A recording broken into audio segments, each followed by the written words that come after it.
Toš direkt.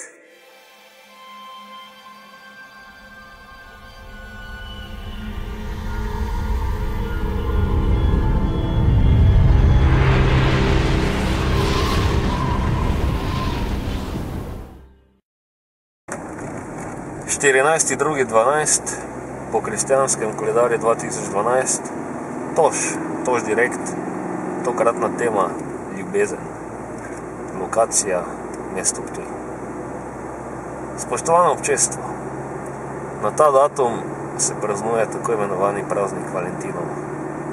Nekateri o njem govorijo, da gre za komercialno iznajdbo ameriške popkulture, nekateri ga praznujejo, nekateri so do tega irelevantno usmerjeni, oziroma rečemo temu raje ne irelevantno usmerjeni, ampak brezbrižni, nekateri pa skombinirajo vse skupaj in dojamejo, da je morda dobro na ta datum kakšno pozornost nameniti, zavedajo pa se, da je ljubezen tisto, kar mora biti prisotno vsak datum v letu.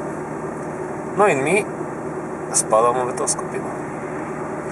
Kaj je ljubezen? Če se spomnimo nazaj, oziroma tisti, ki še ne poznate in tiste, v Faustu se je vprašal glavni lik, kaj je tista sila, ki svet od znotraj spaja skupaj. In če sedaj damo en takšen pavšalen odgovor na to vprašanje, je to zagotovo ljubezen.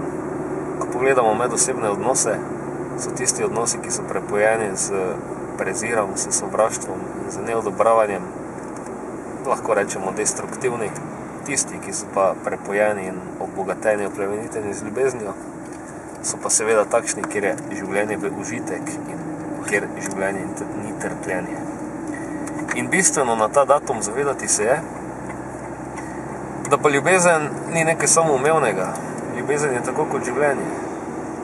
Lahko rečemo na tem nivoju, življenje je ljubezen, ljubezen je življenje. In tako kot se mora življenje ohranjati in nekako natančneje rečeno, generirati in regenerirati vsak sleherni datum, tako je tudi z ljubeznijo. Ljubezen ni nekaj zabetoniranega, zacementiranega, samoumevnega, ampak je ljubezen tisto, kar potrebuje ljubezen. Natanko tako.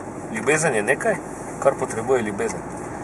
In na nas je, da v vseh teh trenutkih, v vseh teh procesih, v odnosih poskrbimo za to, da bo v našem telesu zadosti oksitocina. To je hormon, ki človeka dejansko pomirja, ga naredi sposobnega živeti brez prevelike količine stresa in ga naredi takšnega, da ljubezen čuti in živi, ne pa ne zgolj hrepeni. In tole letošnjo Valentinovo naj bo neka prelomnica, ker smo v letu 2012, ko bi naj bil konec sveta, ponorelega sveta, da se tudi z ljubeznijo do teh popkulturnih pojavov vedemo.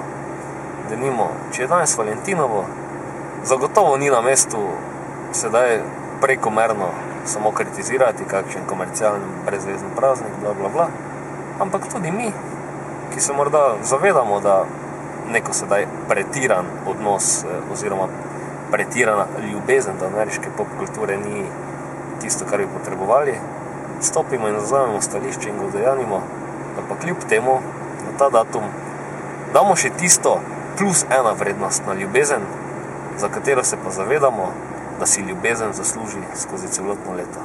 In to naj bo mantra, naj bo moto tega prispevka. Ljubezen si zasluži konstantno ljubezen.